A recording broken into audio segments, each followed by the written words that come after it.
everybody! I'm here today to talk to you about your first time driving on the highway, and I will specifically be going over 7 things that you should not forget. So don't forget these 7 things on your first time driving on the highway. Without further ado, let's get right into the video. Number 1 is be assertive when you merge. We've all seen this. Any and every experienced driver has seen this happen. Someone is merging on the highway and they're not assertive. They don't know whether to switch or not, and then they almost cause an accident because they wait until the last possible second to merge, and then they have to sneak in even though there's not a big enough gap. So when you're merging on the highway, look for a gap in the traffic in the lane that you want to go into. Be assertive.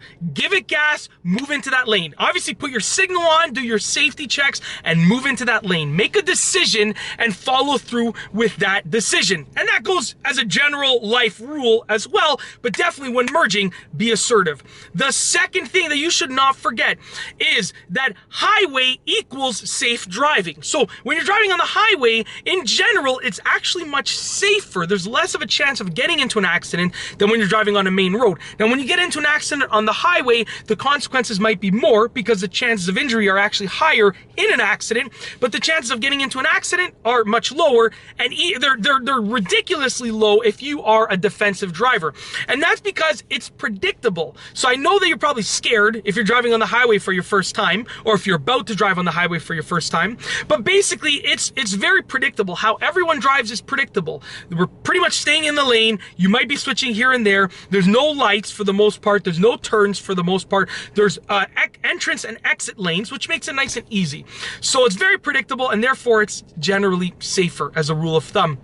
Okay, number 3 is choose the right lane. There is a specific purpose for each and every lane on the highway. Not many people know this, but each and every lane has a specific type of driver or specific purpose that should be in that lane, okay?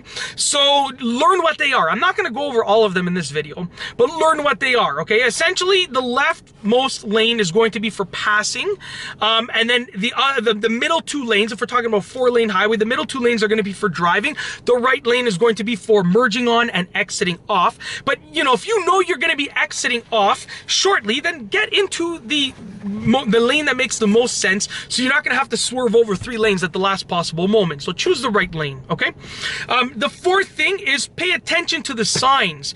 Highways are full of signs, not just the speed limit sign, because I know you're probably concerned about that, but you should know what the speed limit is on the highway anyways. So just glance at it, make sure you're going the speed limit, and you're good. But the entrance and exit signs and the signs of what's happening on the highway up ahead, lane closures, you know, total entrance and exit closures, pay attention to them and learn how to read highway signs quickly, because you don't want to be on the highway and staring at the sign trying to figure out what to do. You want to be on the highway ready to go. You see the sign and you react immediately, okay? The 5th thing is don't follow too closely. When you're on the highway, then this is one thing that negates the safe driving thing that I spoke about before. If you're following too closely, you're going 100 kilometers an hour or 60 miles an hour, whatever metric you use to measure your speed, you know, you're following too closely, the person in front of you slams on the brakes, ba-boom, you are rear-ending them almost certainly. And the same thing goes if someone is following too closely behind you. They're very likely to rear-end you if you have to slam on your brakes. So don't follow too closely and try and avoid having people follow you too closely. If someone's following you too closely, maybe switch lanes so that, you know, you can get out of their way. I know it's a very humble thing to do, to just get out of their way and let them, you know, keep going and being a goofball somewhere else, but just let them go and do whatever they want to do by themselves. Don't get yourself involved, right? It's as simple as that. And obviously use like a general rule of thumb, like a 3-second following distance rule. So, you know, when a car passes a sign, you start counting. The car in front of you, when they pass a sign, you start counting. Start at 0, not at 1. So you're gonna go 0, 1, 2, 3, a little bit slower than that, obviously, like real-time counting. And then if you pass that same sign when you get to 3, then you know you're following them at a 3-second following distance. Okay, if you pass that sign when you get to 2, you're probably a little too close. You should lean back a little bit. You should fall back a little bit. So that was number 5, don't follow too closely, just to recap. Number 6 is going to be go with the flow of traffic. Now, I'm not talking about going over the speed limit. Don't go with the flow of traffic and break the speed limit, but the flow of traffic might be much slower than than the speed limit. Essentially, this is especially true if it's traffic hour. So if the speed limit is 100 kilometers an hour and the flow of traffic is going 70, well, guess what? You might want to go 100, but you got to go 70. So go with the flow of traffic. It'll keep you and everyone else around you safe on the highway and on the road. The last thing that you need to know and not forget when you're driving on the highway for your first time is use cruise control. That's number 7, the last thing, because I already went over number 6, go with the flow of traffic. Number 7 is use cruise control if you are going to be on the highway for a while.